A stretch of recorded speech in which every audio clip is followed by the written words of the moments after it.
चलिए नमस्कार, मैं राजेश पोलखोल बहुगुणा एक बार फिर से पहुंचा हूं ऋषिकेश। उस ऋषिकेश में पहुंचा हूं जहां पे समीकरण बिल्कुल अलग हो गए, जहां पे दिनेश चंद मास्टर जी के आने से राजनीतिक उठापटक हो गई। लेकिन ये राजनीतिक उठापटक क्यों हुई, कैसे हुई और इसके पीछे कौन है, ये सवाल आप सबके मन में भी होगा और उन बड़े बड़े नेताओं के मन में भी है कि आखिर दिनेश चंद्र मास्टर जी कुछ ही दिनों में स्टार कैसे बन गए। तो मैं आप लोगों को बता देता हूं, मेरी तरफ बाईं तरफ मोहित डिमरी हैं और दाईं तरफ लूसन टडोरिया हैं। ये दोनों सदस्य मूल निवास भू कानून संघर्ष समिति के पदाधिकारी हैं। तो इनसे ही जानेंगे कि आखिर दिनेश चंद मास्टर जी कैसे निर्दलीय चुनाव लड़े। सबसे पहले मोहित भाई, हम शुरुआत से जानना चाहेंगे कि आखिर दिनेश चंद्र मास्टर जी रातों रात स्टार कैसे बन गए। देखिए, तो हमारी जनता की एक बड़ी ताकत है जिन्होंने एक तरह से मास्टर जी के पक्ष में माहौल बनाया है। और इस केस में राजनीतिक जो घटनाक्रम चल रहा है, इस पर पूरे प्रदेश की नहीं, देश की नज़र इस समय हम देख पा रहे हैं। और मास्टर जी की जो ये चुनाव चल रहा है, जो लड़ाई चल रही है, एक तरह से यहाँ पर ऋषिकेश में जो माफिया राज लगातार पनप रहा है, उसके विरोध में है। और आप देख रहे हैं पिछले लंबे समय से ऋषिकेश में तमाम तरह की घटनाएं भी हैं। सरेआम यहाँ मूल निवासियों को पीटा जाता है, ड्रग्स का कारोबार यहाँ तेजी से फैल रहा है, शराब माफिया यहाँ पे हावी हो रहे हैं, तमाम तरह के अपराध इसी केस में पनप रहे हैं। तो इसको लेकर भी कहीं ना कहीं जनता के अंदर एक आक्रोश देखा गया। और सबसे बड़ा आक्रोश तब देखा गया जब यहाँ राष्ट्रीय पार्टियों ने मूल निवासी की अनदेखी की। किसी भी राष्ट्रीय पार्टी ने यहाँ पर मूल निवासी को टिकट नहीं दिया। तो हमने मूल निवास भूकानून संघर्ष समिति ने यह मन बना लिया था कि अब हमें यहाँ पर किसी मूल निवासी कैंडिडेट को चुनाव लड़वाना है। और इसमें हमें जो बहुत बड़ा सहयोग मिला, जिस समय चुनाव संचालन समिति के संयोजक हैं भाई सुधीर राय रावत जी, वो लगातार इस अभियान में अ, जुड़े हुए हैं। लगातार इस अभियान में उनकी बहुत बड़ी भूमिका है। और हम सब लोग मिलकर मास्टर जी के पक्ष में हम अ, जनता के बीच गए, जनता को हमने लामबंद किया और एक अलग तरह का माहौल बन गया है और लोग के अंदर ये भावना आ गई है। वास्तव में हमारे अपने राज्य में मूल निवासियों की बहुत बड़ी उपेक्षा हो रही है, न सिर्फ टिकट देने में, बल्कि हमने यहाँ तक देखा कि जो हमारी मतदाता सूची में हमारे यहाँ के मूल निवासी हैं, उनके नाम भी गायब कर दिए गए हैं। तो लगातार ये सब जो चल रहा है ऋषिकेश में, उसको लेकर जनता में बहुत बड़ा आक्रोश है। रहा सवाल मास्टर जी को लेकर, तो जो मास्टर जी का चयन हुआ, उसके पीछे हमारे मूल निवास भूकानून संघर्ष समिति के जो सह संयोजक हैं भाई चलिए मैं अब आऊंगा जहां से सही संयोजक की भूमिका शुरू होती है। लुसन भाई, अब मोहित भाई वो बात शुरू करने वाले थे तो मैं आपके पास में आ गया। आपका संपर्क मास्टर जी से कब हुआ, क्योंकि मूल निवास भू कानून संघर्ष समिति भी किसी न किसी चेहरे को तलाश रही थी। कब मास्टर जी से आपका संपर्क हुआ?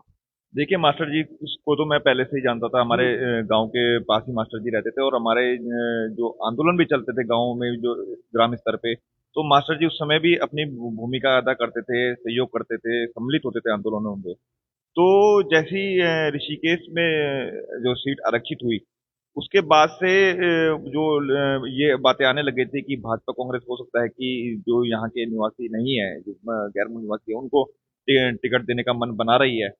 तभी मेरे दिमाग में ये आ गया था कि हम मास्टर जी से संपर्क करना चाहिए। तो मैंने व्यक्तिगत रूप से दिनेश मास्टर जी को कॉल करी। वो उस समय कांग्रेस के पदाधिकारी थे और उन्होंने हमेशा तो उन्होंने ये स्पष्ट किया था कि मैं टिकट के लिए जो है गणेश वर्ग के मैं नहीं करूंगा, पार्टी के शीर्ष पदाधिकारियों की या शीर्ष नेतृत्व की। तो वो स्पष्ट थे। उन्होंने बोला चुनाव तो मैं हमने भी पूरा उनको जोर दिया कि आज चुनाव लड़ना बहुत जरूरी है, क्योंकि आपका बहुत संघर्ष रहा है बहुत सालों तक का। और इस समय जब मौका मिला है और जिस तरह से लग रहा है कि दोनों ही राष्ट्रीय पार्टियां भारी पूंजीपतियों को और भारी लोगों को टिकट देने का मन बना रही है, तो मास्टर जी ये भी बात समझे कि उन्होंने भी देखा कि बहुत संघर्ष दिया है हमने इस समाज को।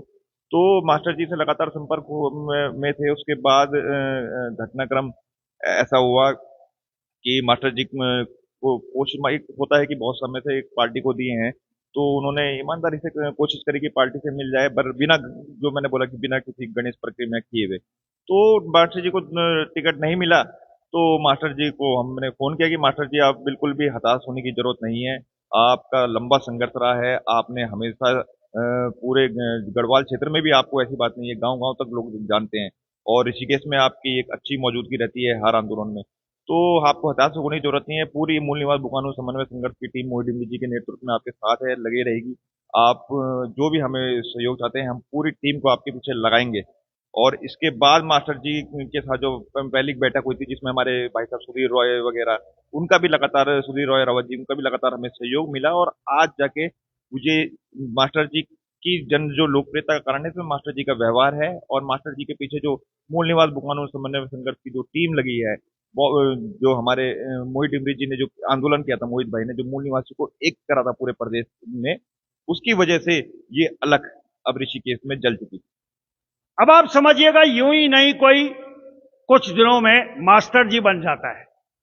उसके पीछे टीम वर्क होता है, उसके पीछे कई महीनों की मेहनत होती है। मैं आप लोगों को बता दूं, पिछले काफी लंबे समय से मूल निवास भू कानून को लेकर मूल निवास भू कानून संघर्ष समिति प्रदेश के अलग अलग कोनों में अलग जगा रही थी, और उसकी एक झलक आपने ऋषिकेश में भी देखी थी। ऋषिकेश की जो रैली है वो अन्य जगह से सबसे बड़ी और विशाल रैली थी, और यही एक सबसे बड़ा कारण भी है कि मोहित डिमरी, लूसन टडोरिया, इनके तमाम जो साथी हैं, पिछले काफी लंबे समय से ऋषिकेश में डेरा डाले बैठे थे। लेकिन जैसे ही राष्ट्रीय पार्टियों ने अपने प्रत्याशी उतारे, तो कहीं ना कहीं मूल निवास भू कानून संघर्ष समिति को चोट लगी है, और उस चोट का ही नतीजा है कि आज जो समीकरण है वो आपके सामने है। मोहित भाई, पिछले काफी लंबे समय से ऋषिकेश में आप लोग काम कर रहे थे, घर घर जाके, अंदर जाके आप लोग संपर्क कर रहे थे, उसी का फायदा आज देखने को मिल रहा है, इतना समर्थन मास्टर जी को मिल रहा है। देखिए, इसमें हमारे बहुत सारे लोगों से बातचीत हुई है, जहाँ जहाँ हम जनसंपर्क में मास्टर जी के साथ गए, तो अधिकतर लोगों ने यही काम थे कि जो यहाँ पर मूल निवास संघर्ष समिति की स्वाभिमान महारैली भी एक तरह से हमारे अंदर अपनी सांस्कृतिक पहचान को बचाने की एक बात घर कर गई है। हमारे एक तरह से जमीर जिंदा हो गया है। हमारे अपने ही राज्य में हमारी अपनी जमीनें हमारे हाथों से जा रही हैं, हमारे बच्चों को नौकरियां नहीं मिल रही हैं, ड्रग्स का कारोबार पनप रहा है, अपराधी पनप रहे हैं, लेकिन इसके बावजूद हम इस बात को आज तक समझ नहीं पाए। और आज स्वाभिमान महारैली के जरिए आज हमें लग रहा है वास्तव में हमारा राज्य तो हमारे हाथ से खिसकता जा रहा है। जिस राज्य की अवधारणा, जिस राज्य के लिए उत्तराखंड आंदोलन करने इतनी बड़ी कुर्बानी दी, वो सपने तो आज भी अधूरे हैं। तो एक तरह से जो यहाँ पर स्वाभिमान महारैली हुई ऋषिकेश में, उसका बड़ा असर हमें मास्टर जी के चुनाव में इस समय देखने को मिल रहा है। आपने देखा होगा, यहाँ पर कुछ दिन पहले मास्टर जी के पक्ष में एक बाइक रैली आयोजित की गई, रोड शो हुआ, तो उसमें हजारों हजार लोग स्वतः स्फूर्त जुड़ गए। इससे पहले नरेंद्र सिंह नेगी जी यहाँ पर आए, उन्होंने अपने कार्यक्रम दिए, वहाँ पे भी हजारों हजार लोग आए। कल ही यहाँ पर सौरभ मैठाणी जी, मीना राणा जी यहाँ पर पहुंचे थे अपने सांस्कृतिक कार्यक्रम के लिए। यहाँ पर भी हजारों हजार लोग स्वतः स्फूर्त जुटते जा रहे हैं। तो हम ये मान के चल रहे हैं, ये हमारे लिए चुनाव नहीं है, ये एक आंदोलन है। इस आंदोलन की शुरुआत संघर्ष समिति ने की है। ये आंदोलन आगे हम इसी रूप में बढ़ा रहे हैं, और जो मास्टर जी इस चुनाव को लड़ रहे हैं एक तरह से, वो हमारी सांस्कृतिक जो हमारी एक पहचान है उसके प्रतीक के रूप में है। जो हम संघर्ष कर रहे हैं कि हमारे रिसोर्सेज कैसे हम बचाएं, कैसे यहाँ के लोगों के हाथों में उनके संसाधन रहें, तो मास्टर जी उसके प्रतीक के रूप में। और तय मानकर चलिए कि जो ऋषिकेश की जमीन में ये एक बड़ा आंदोलन शुरू हो रहा है, आने वाले समय में इस प्रदेश की राजनीति में बहुत बड़े बदलाव का संकेत है। चलिए, मैं आऊंगा आपके पास में। आप लोगों को याद होगा, दिल्ली में एक आंदोलन हुआ था, अन्ना आंदोलन।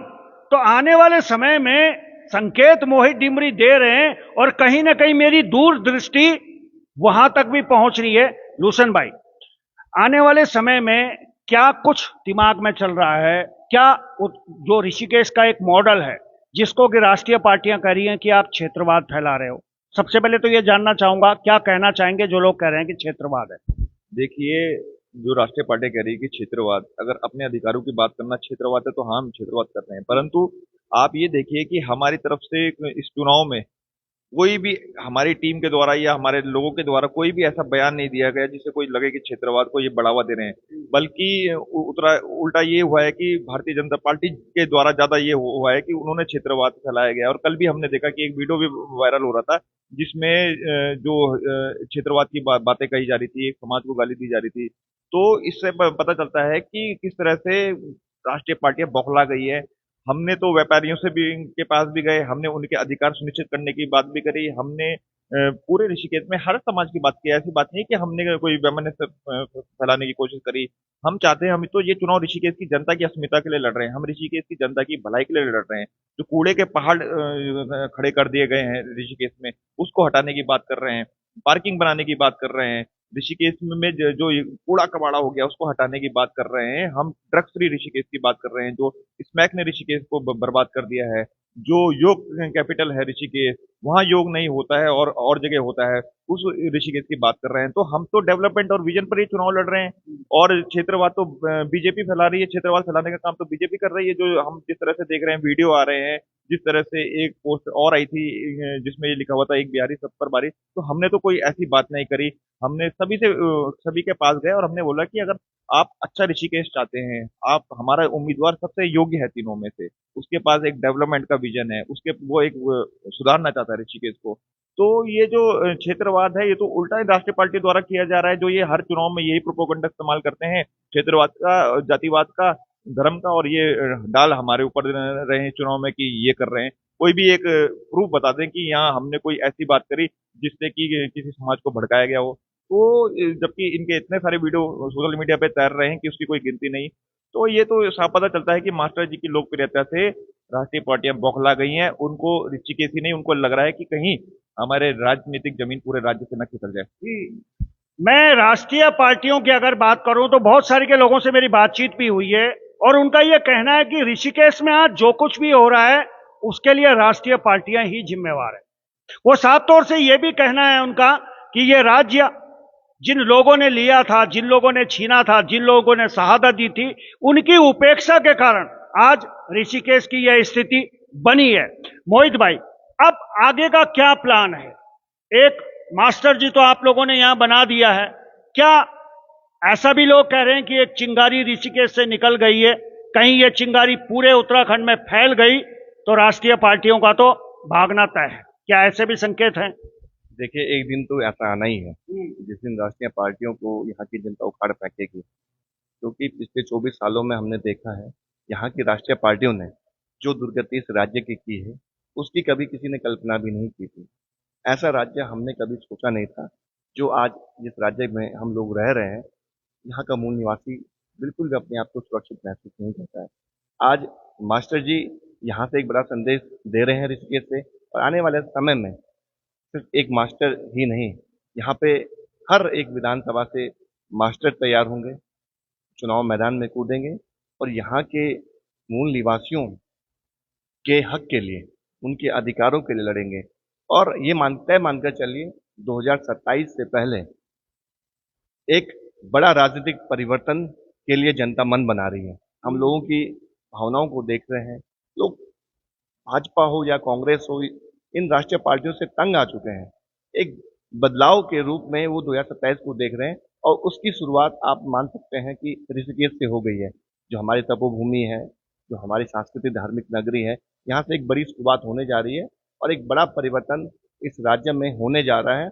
और मैं समझता हूँ कि यहाँ के लोग, यहाँ जिस तरह से परिवर्तन को लेकर उनके अंदर एक उत्कंठा है, वो वाकई में हमें उत्साह दे रही है, हमारे अंदर उत्साह पैदा करेगी। लोग परिवर्तन चाहते हैं, तो हम भी इसी दिशा में आगे बढ़ रहे हैं। एक सवाल मैं आप दर्शकों से ले लेता हूं इस समय, क्या आप लोग चाहते हैं, जो मोहित डिमरी ने कहा है कि हर विधानसभा से एक दिनेश चंद्र मास्टर जी आना चाहिए, क्या 2027 का जो रण है वो वाकई में इस बात का ये शुरुआत है ऋषिकेश?